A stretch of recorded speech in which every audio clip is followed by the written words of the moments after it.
In front of me is REALME GT 5G, and let me show you how to change keyboard language on this device.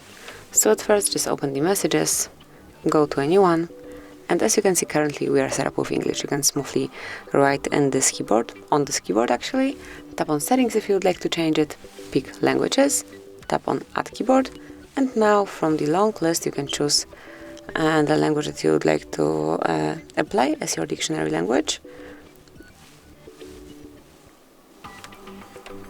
So let me choose Yiddish, tap on done, remove English, so we will have Hebrew only, and if you will go back you will see the difference.